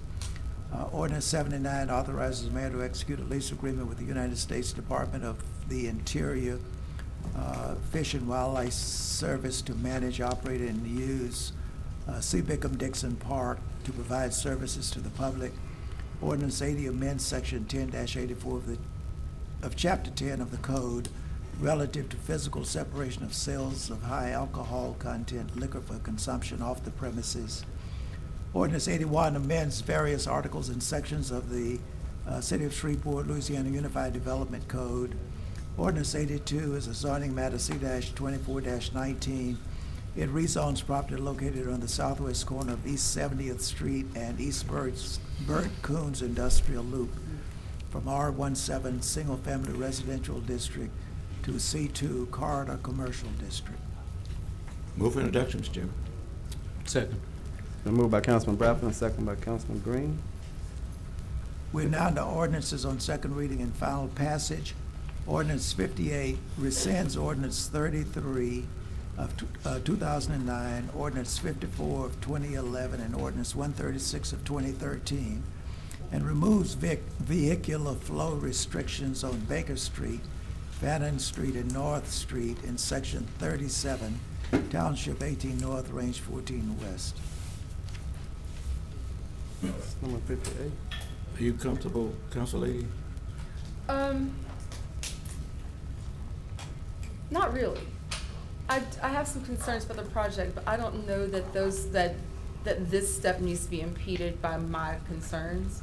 I don't think that this will stop me from being able to talk to community development about the rest of it. So, all right, so moved. Second. Can we have, do you want to have more discussion about it? No. I was just wondering, did you want to postpone it for any other time? I mean, do you all need to postpone it any further? No. Then we No, can we good? continue. Okay. Let's go. All right.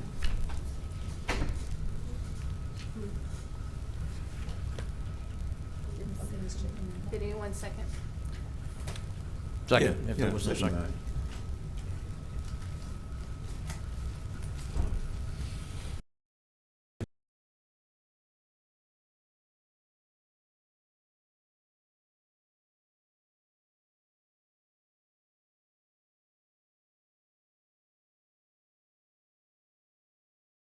Amends the 20 improvements budget. So moved. Second. Second? There's She no wouldn't say a second. She would say, let's move it along. If there's no discussion, please vote.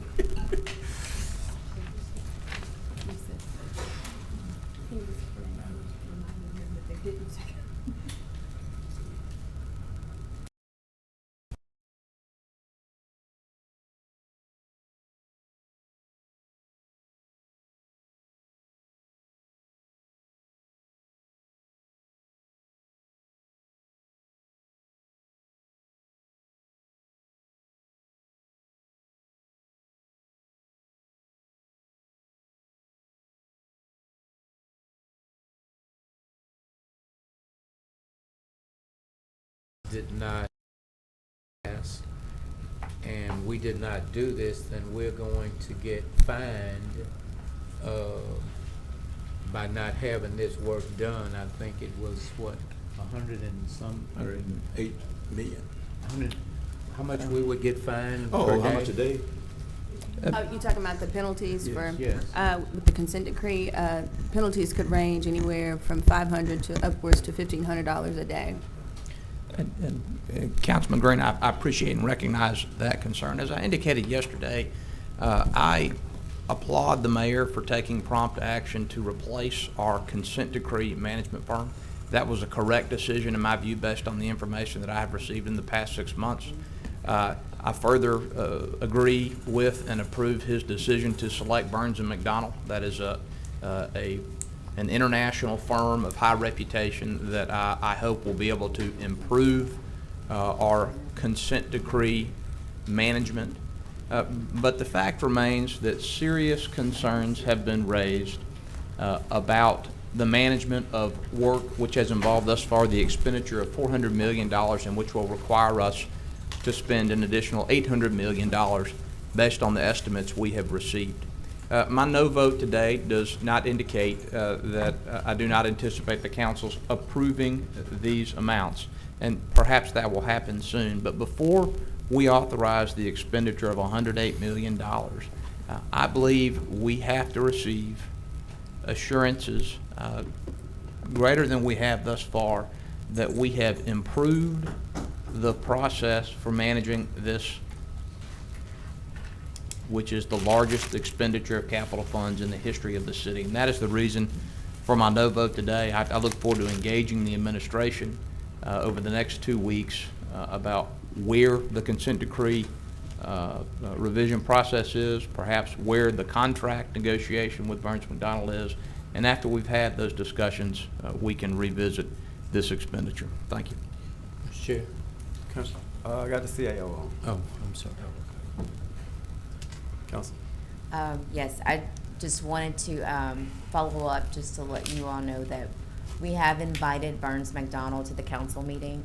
We've asked for them to come at the next meeting, so we'll update you to let you know if they are available, because we do want to be able to address you all's concerns and for you all to be able to ask them questions. We also have a meeting scheduled with them and council this week to talk through those details so that we can gain some more information, because we do want to make sure that going forward also the council is involved with this process. Mayor, how quick will you be able to get those contracts signed with them? That depends. I'm ready to vote, but I don't want to vote for this until I know you got the contract signed with those. That's the reason I'm a no vote today. City Attorney. And I think the building side was a no vote.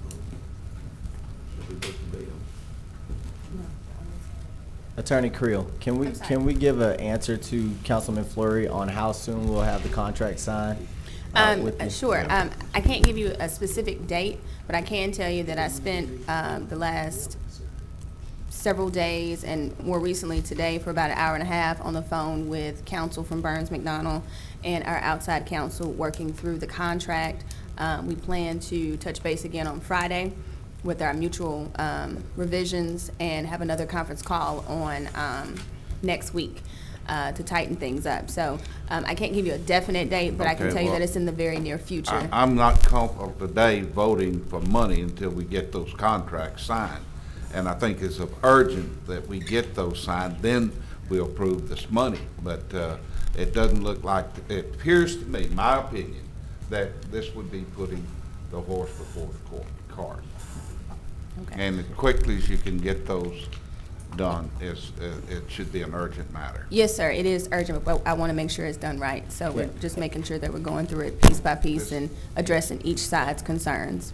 Yeah, and Councilman Fleury, we appreciate your concern. They've been completely dedicated to this over the last couple of days, but we've been working on this for weeks now to make sure that we get it right. So we're gonna be as diligent as possible, and like I said, we are Should by concerned. the next council meeting, maybe?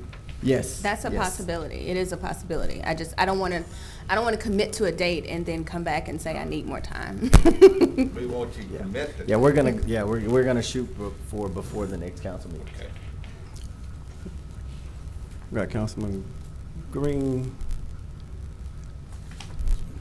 Bradford. Since we'll just, I'll just say my comments for later. Thank you. Councilman Bradford. Mr. Chairman, my first inquiry was going to be point of order in the fact that the vote was tied, and I was trying to inquire about the attorney. Was there within the rules of the council that this could be reconsidered? And I think the clerk said that he didn't think so. So, and the only reason I'm bringing this up, and I think yesterday we debated this very fully and broadly, and the impression was that we did not need to delay in this process. Now, I didn't believe that passing this ordinance would authorize expenditure of funds. I thought it was to make the funds available in and when the contract was signed.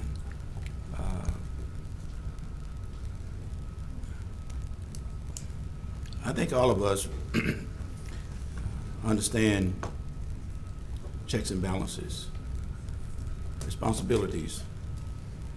We all are part of this body, but the mayor, administration have responsibility, the council have responsibilities. And I don't want to get into administrating. We legislators, administrators, legislators, they even sound different. And when we pass ordinance and resolutions, we expect that they be administered professionally and with the intent of the legislation at hand, that it would not deter from what we had legislated. And if that doesn't happen, then responsibility and accountability would fall on the administrators. So I guess I'm sort of complex that we must feel that some contracts or some money would be expended without the proper authorization versus making sure that the money is available, and when and if the contracts are signed, that contract be executed without delay. So if the feeling of the council is that the 2 weeks won't delay, Mayor, the 2 weeks won't impede what we're trying to do. Is that what you're saying?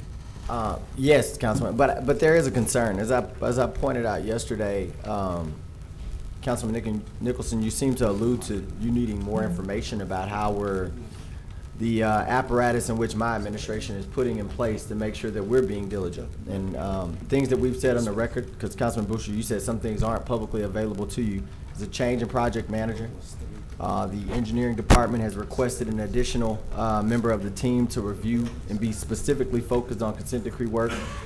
We have actually had attorneys in the room this time when doing these negotiations, and that's the reason why it's taken a long time. And I can point to measure after measure after measure that we've put in place to make sure that that we're doing the due diligence to one of the largest bond projects that the city of Shreveport has ever undergone. So I am cautious, Councilman Bradford, since you bring it up, this can't be, if in 2 weeks we get to this point again and there's a vote and there's a request for more information, I don't know what else I can provide to get over that hurdle. So, if Councilman Fleury is a man of his word, so if, it's a matter of us having the contract signed, then we'll be fine. But if there's any other request for information or additional due diligence required on our part, then it could very well harm the city. Thank you, Mayor, for those clarifications. And I think, again, that the rules are the rules. And if you are in a position in 2 weeks to have the proper documents, this council would be comfortable, and I think we can move forward. Thank you, sir. Mr. Chair. Am I up next? Chairman Bowman is up next. Mr. Chair, thank you very much. From the discussion that I heard on yesterday, it seemed as though to me, Mr. Mayor, that you and your administration is being punished in a sense for something that some contractors said happened in the previous administration. And I really think that's very unfair. As you've said to us, you put everything in place, you've been up front to do whatever.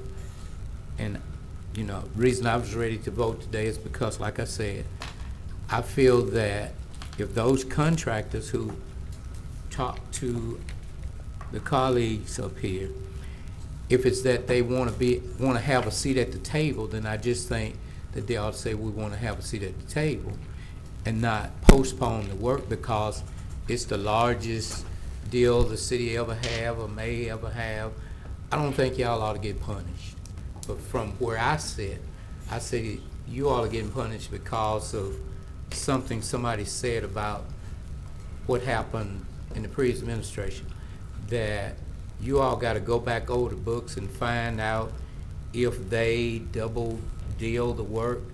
And I don't think that's fair to you all, but I'm in hopes that we won't delay this next time, that whoever have folk that want to be at the table, because I have a motto at church that says it's either you're at the table or you're on the menu.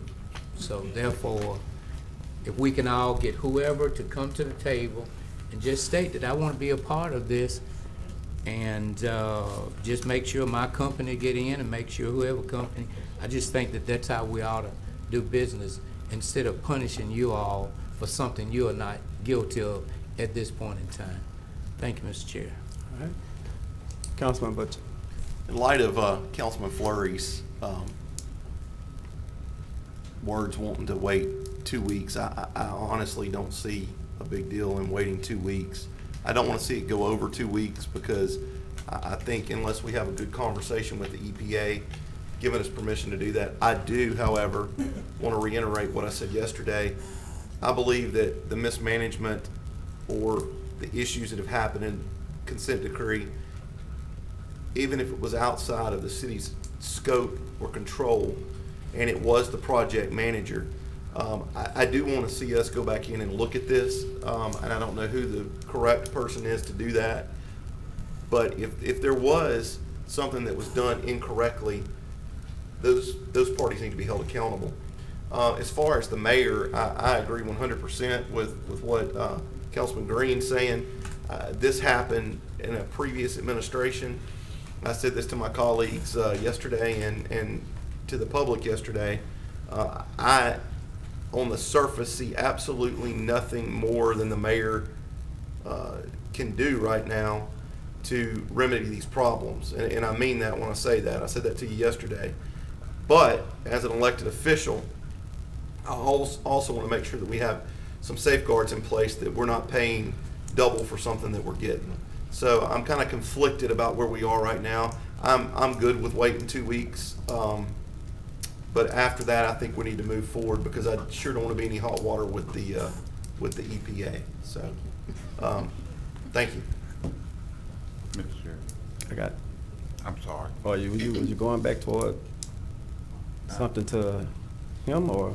Yeah, I just want to say that the issue is not these contractors and what you said yesterday. It's doing the paperwork. That's what we're talking. That's all you don't, even though it's been said we're not going to spend the money, you got to have the contracts. And once you sign them, it's full steam ahead. But look, that's just good business. A notary. I don't have Juris Doctorate behind my name, but I do know that you have to have the contracts. That's all I'm saying. I'm not trying to punish the mayor. I love the mayor, but I just want all the T's crossed and the I's dotted. That's the way we did it in Homer. We always took care of a business. We didn't go to the bank, get no money till we signed the note. And that's all I'm saying here. We got the money, but we're going to get the paperwork right. It makes sense? I think so. Councilman Nichols. Mr. Chairman, I will just say to conclude my remarks concerning this vote that I did not vote no on the previous ordinance, nor will I ever vote no to punish the mayor or to do anything other than to discharge the oath that I took when we all got on the podium last December. Councilman Bradford, of course, is correct that there is a division between administrative and legislative responsibilities between the executive and the legislature, which for the city of Shreveport is the city council. But appropriating funds is squarely within the scope of our responsibility and our duty. This concerns whether to expend more than $100 million. And just last week, persons that I found credible, including a prime contractor who has done tens of millions of dollars of work for the city of Shreveport on this consent decree program, indicated to me that he had very serious concerns about the processes in place now, but implemented before Mayor Perkins took office. And so not processes he chose, but nonetheless, the processes in place now were inadequate. I have to take that seriously. That's what my constituents elected me to do. And every time I sit down in this seat, I'm going to vote in the manner that I believe is in the city's interest. I fully expect all my colleagues to do the same, and I know that the mayor also will act in the city's interest as he perceives it. We will not always agree, We may have one view and he may have another. I may have one view and everybody up here may disagree with me. But I will always vote in a manner consistent with what I perceive to be the city's interests, and there will never be any other motivation for a vote I take up here. Thank you.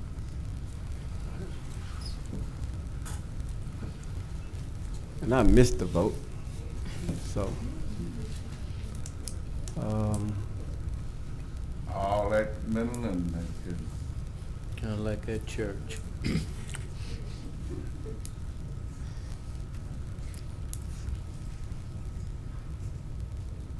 Can I push the button now and vote? The train have left the station. well, Councilman Bradford taught a good rule in parliamentary procedure. He taught me a long time ago, you have to be in the majority to be able to call for it to be placed back on the table. But since we had a tie vote, I suppose that the parliamentarian would say that we cannot move forward. That is correct, Mr. Thank you. That is correct, sir. I call for order of the day. Moving on. Ordinance 73, that amends the capital improvements budget for Sportran. I understand that there are some technical questions and possibly this is going to be postponed. Yeah, Mr. Chairman. Councilman. I spoke this afternoon briefly with Mr. Washington. I fully support the intent of this ordinance, but he pointed out to me some technical corrections that need to be made to the language. And so for that reason, I will move to postpone this 2 weeks. Second. The move by Councilman Nicholson, second by Councilman Green to postpone. If there's any discussion. If there's no discussion, please vote.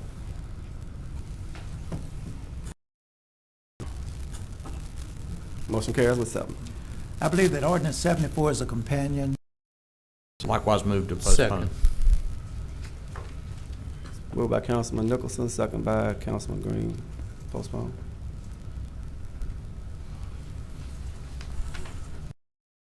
All of the items on the regular agenda. I'm not aware of any item to be removed from the table agenda. Appeals that we have for today. All right, no property standards, no ADOs, and no other appeals. Are there any reports from officer boards or committees? Seeing none. Mr. Chairman, let me confer with the attorney real quick.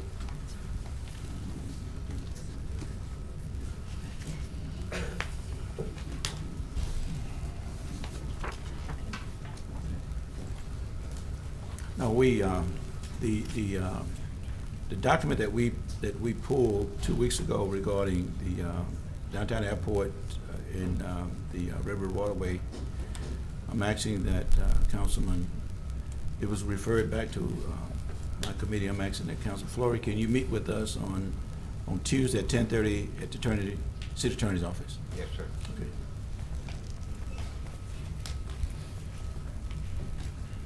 Okay. Is there a clerk's report, Mr. Thompson? No, the only thing, Mr. Chairman, is there's an executive session, City of Shreveport versus CenturyTel Solutions, LLC, that will come up later in the agenda. Okay. And we did have one person who did not speak again. We did not get the communication before the clerks came down. It was sent in, I checked, it was sent in at 3:01. Mr. Marvin Muhammad. You need a motion? Just let him speak for 3 minutes. Thank you, Mr. Chairman. Marvin Muhammad, 2808 Hercity Wilson. I want to speak on a couple of items that was addressed on yesterday. Particularly, it was this council opinion that public comments are a privilege and not a right. It's state law, as we said yesterday. And when you look into the Louisiana Constitution, Section 12, Article 3, revised statute 42-11 through 28, It specifically addresses and gives the general public to right for direct contact with counsel. Also, it was suggested yesterday by this council that public comments should be stricken from the administrative meeting. Again, in doing so, would be against constitutional law. This council is obligated to advertise ordinances and resolutions that are to be voted on. The administrative meeting is that form of advertisement. I'm saddened that we have a lawyer in Councilman Nicholson, but yet this goes over his head. I'm baffled at that. This council,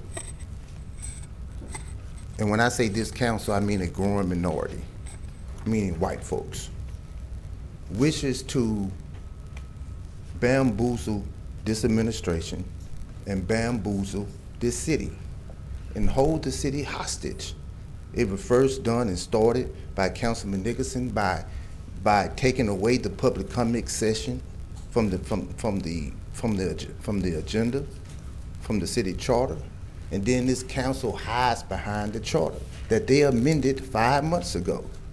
There was a continuation of that hijacking because they see power leaving them by the introduction of ordinance number 27, which would handcuff or take power from the mayor from being able to sign off on contracts, procurement opportunities, I believe under $100,000. And now this fiasco today.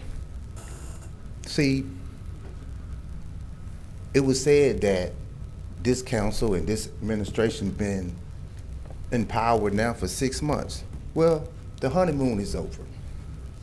The day of reckoning is here. That's all you get is 6 months. Mr. Mahab, your time has expired, sir. Really? Yes, sir. Thank you. You must have started that when I was sitting over there. Time is up, though. Can I get a 3 minutes. motion for an additional minute and a second? Anybody? If somebody, Sir? if somebody would, I move to give him, how much you need, 1 minute? You need- Yes, sir. I move, Mr. Chair, to give him another minute to finish up. Thank you. We have to be, That we was have, not second. We need a second. We need a second before you can speak. And a vote. All I can do is make a motion, I can't second.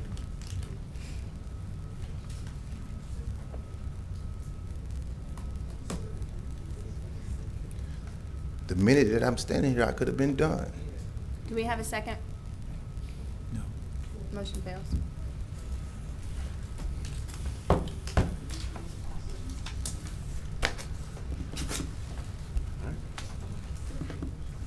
does any other council member have any communication? I didn't hear you, Mr. Chairman. No, I was saying that any other council member have any communication? Oh, so I don't get additional minute? The motion failed. Sir? The motion failed, the vote failed. I see y'all in 2 weeks. All right. Mr. Chairman. Councilman Nicholson.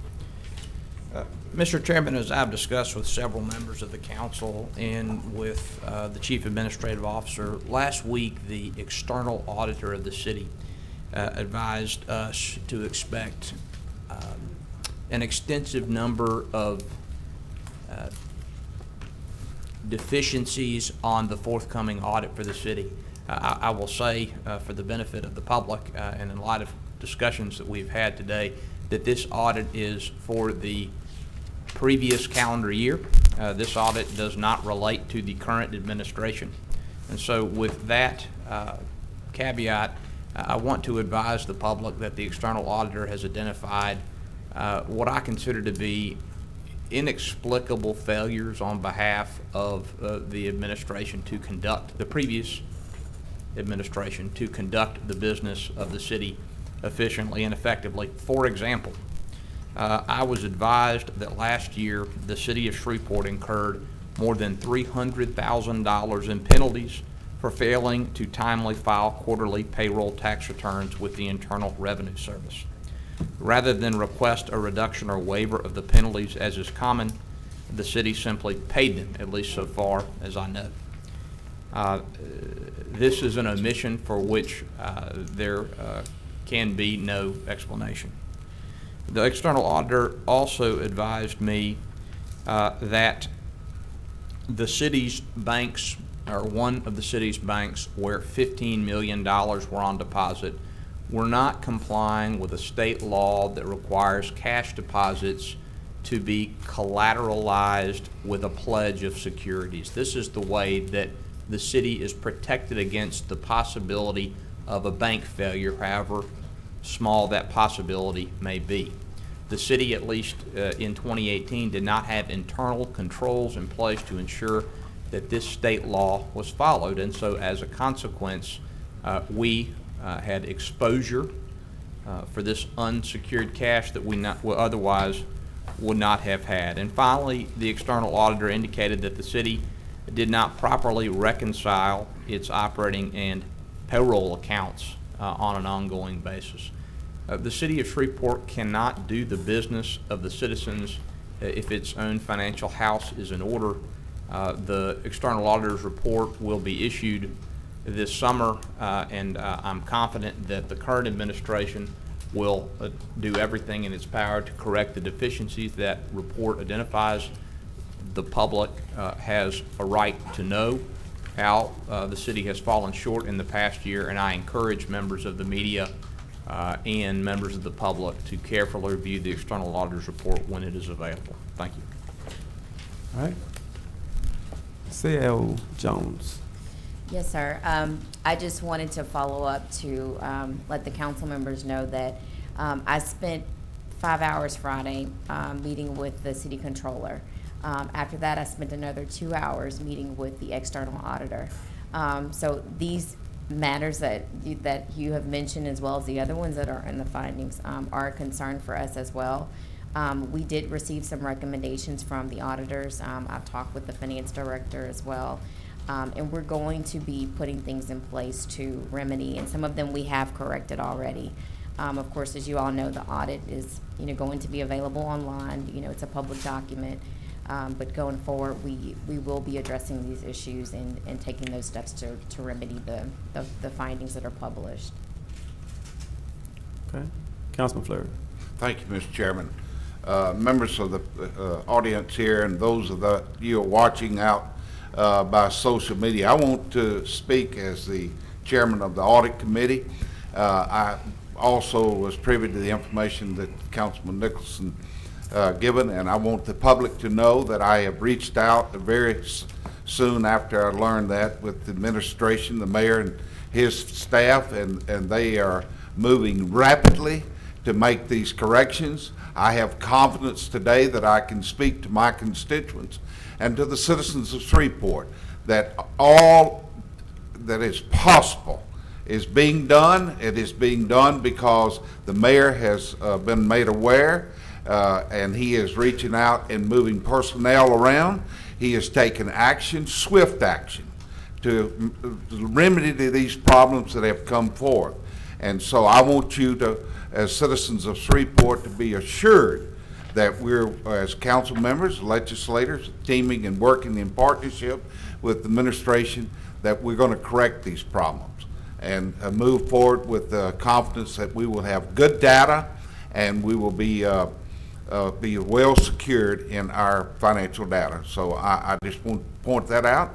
It does sound bad, it does sound discouraging, but action has already been made by the administration, and I see that we'll see good results in the next few days coming forth.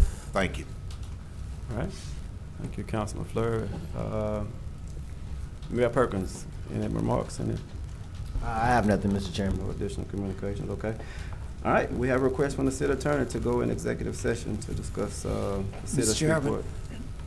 motion to convene in executive session to consider City of Shreveport versus Centritel Solutions LLC et al., suit number 591-661, First Judicial District Court, Caddo Parish, Louisiana, would be in order. So moved. Second. Been moved by Councilman Green and second by Councilman Butcher. Vote.